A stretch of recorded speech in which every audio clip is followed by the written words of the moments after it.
Talvez se eu tivesse colocado dinheiro na cueca, ao invés de colocar uma peruca na cabeça, teria sido menos polêmico. Mas eu quero te fazer uma pergunta.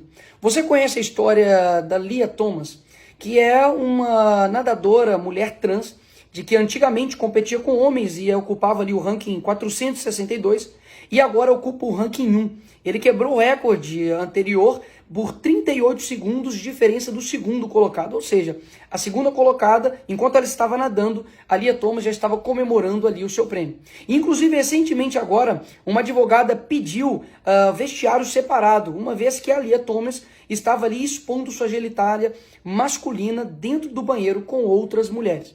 Você conhece também o caso da Fallon Fox, que quebrou o crânio da sua oponente, e ela também é uma lutadora, uma mulher trans. E não é um caso isolado também ali no MMA. Nós temos também o caso da Lana, que simplesmente com 2 rounds conseguiu dar um mata-leão na sua oponente. E isso é ela hoje e isso é ele antes. Ou seja, uma diferença absurda. E por fim, o caso também do pivô da Gabrielle Ludwig, que também é um transexual de 50 anos, que nada mais, nada menos, entrou ali para poder competir uma competição de basquete da Califórnia com garotas. E dá só uma olhada aí na diferença de tamanho e biológica em todas elas. E isso não é exclusivo do mundo dos esportes. Nós temos, por exemplo, a Caitlyn Jenner, que antigamente ele era assim e agora está dessa forma. E foi eleito uma das mulheres do ano.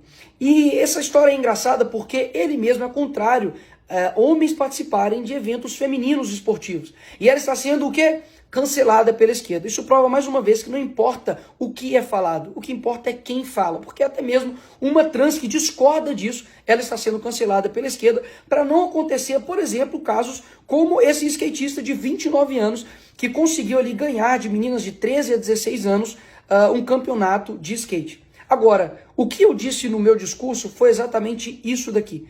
Uma defesa pelas mulheres. E talvez as pessoas não estão acostumadas com o que está acontecendo, porque esse movimento ele é muito silencioso e gradual. Antigamente, tudo que o movimento ativista, LGBT e feminista queria era privacidade. Nós vamos fazer tudo aqui dentro das 4 paredes e não queremos mais mexer com ninguém. Mentira. Hoje nós estamos percebendo que o meu discurso, eu tinha razão.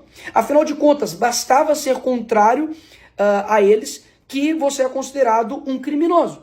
E basicamente o que acontece hoje é que as mulheres, sim, estão perdendo espaço para homens que se sentem mulheres. Afinal de contas, todos esses exemplos aqui que eu dei, né, caso isolado número 1.380.000, tem acontecido de forma gradual. E isso faz com que as mulheres atletas se sintam descredibilizadas, desmotivadas, desanimadas. Afinal de contas, basta um homem entrar e simplesmente vai quebrar toda a luta, todo o exercício, todo o treinamento que ela fez para poder atingir aquele patamar. E para não acontecer isso com outras pessoas, que eu me coloco aqui realmente na posição de sacrifício, de tomar pancada de todos os lados, para que isso não chegue, por exemplo, até a sua filha.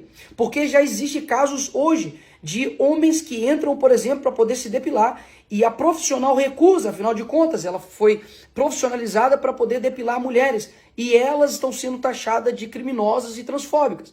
Existem casos, por exemplo, de homens que se sentem mulheres que vão até o salão de beleza para poder fazer a sobrancelha e a profissional recusa e também acontece um cancelamento. Afinal de contas, ou você aceita ou caso contrário você se torna um criminoso. E o que mais assusta em toda essa história é que, de fato, eu utilizar uma peruca para poder elucidar um exemplo daquilo que está acontecendo, ou seja, um princípio que eu me sinto, eu me torno, para mostrar o quão perigoso é isso e quantas brechas podem acontecer. Por exemplo, de um homem se sentir mulher e entrar dentro do banheiro da sua filha, dele entrar no banheiro ali da academia e acontecer ali alguma tragédia. As pessoas colocam isso como se isso fosse pior, por exemplo, do que de fato está acontecendo. Nós temos uma perda do espaço das mulheres para todo um ativismo, bem gradual, bem silencioso, mas muito efetivo. E o que anteriormente era somente uma vontade de lutar por direitos, hoje, na verdade, o desejo da pessoa se torna um dever para o outro. E pior, ele tem que se tornar, inclusive, uma lei. Caso contrário, você será sancionado. E ainda tenho que ver ainda parlamentares, judiciários, todos sistematizados para poder, por exemplo, cassar o meu mandato ou aplicar ali uma sanção judicial. Isso beira a infantilidade. Afinal de contas, o artigo 53 me dá total liberdade para palavras, votos e opiniões ali na tribuna. Ou seja, o que eles estão querendo fazer é uma retaliação para poder tentar me parar e poder colocar panos quentes no posicionamento conservador. E se eu não me coloco nessa guerra para poder atacar e dizer aquilo que eu penso, sabe o que eles vão fazer? Eles vão ir nos silenciando e colocando uma espiral do silêncio até que todo mundo tenha que aceitar. Caso contrário, vai acontecer essas coisas aqui que já estão acontecendo. Confeitaria é condenada a pagar 336 mil por se recusar a fazer bolo em apoio ao casamento gay. Aqui no Rio de Janeiro, um pastor é acusado de homofobia por se recusar a fazer casamento. Nos Estados Unidos, a justiça determina que fotógrafa cristã não pode recusar casamento gay. Justiça obriga designer cristã a fazer sites de casamento gay. Todos os outros movimentos que já passaram anteriormente na humanidade, nunca, nenhum deles quiseram a aprovação de todos. Mas o ativismo LGBT, e repito aqui, é o ativismo mais persecutório que existe. Ou você concorda, ou caso contrário, você deve ir para a cadeia.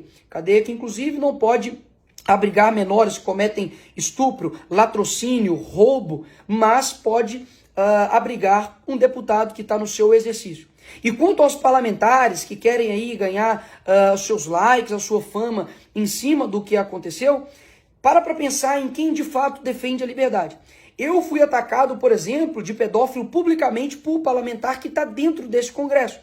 Eu, por exemplo, fui atacado dizendo que um vídeo de um ator pornô era eu, publicamente, e não houve absolutamente nenhum tipo de retaliação por parte da esquerda com este deputado. Ou seja, a gente está numa guerra e eu venho aqui colocar para todos vocês que eu não sou covarde.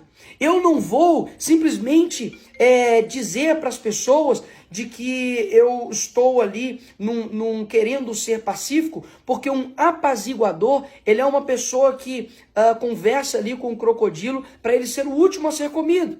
E muitas pessoas acabam não tendo contato com essa matéria. E aí eu te pergunto, quantas pessoas agora vão ver esse vídeo? Quantas pessoas viram o meu discurso, viu que eu de fato estava defendendo as mulheres? E talvez nunca tinham tido acesso a esse conteúdo.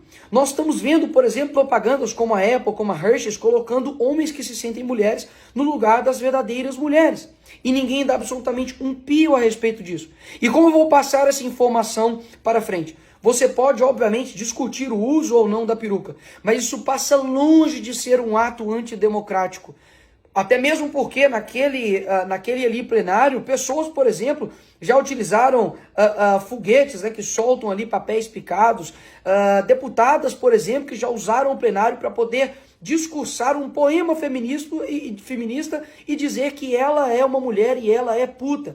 Ou seja, na verdade o que está acontecendo é uma supressão de poucos, é uma indignação seletiva.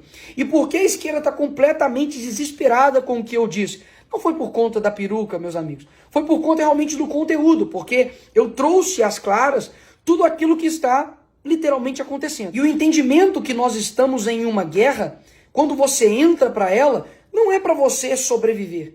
Uma guerra não é para você tomar menos tiros e machucar menos. É para você enfrentar. É para você ter uma missão e cumpri-la e vencê-la. Então, se for necessário passar por processos desgastantes de sacrifício para que as pessoas entendam o que nós estamos dizendo, sem simplesmente focar na forma, mas no conteúdo, eis-me aqui. Eu serei a pessoa que irei fazer isso. Vai precisar de muito mais pressão, de muito mais retaliação para eu poder sentir isso aqui, ó, um pouquinho, realmente, para poder me balançar, para que eu deixe de defender a verdade. E agora, nesse fim aqui desse vídeo, eu te peço simplesmente duas coisas. Primeiro, para que você envie esse vídeo para as pessoas que focaram na narrativa histeria coletiva da esquerda com relação a uma peruca. E segundo, para que você agora pense, será que usar uma peruca é maior ou menor do que tudo isso? Uai, seu app de vídeos curtos.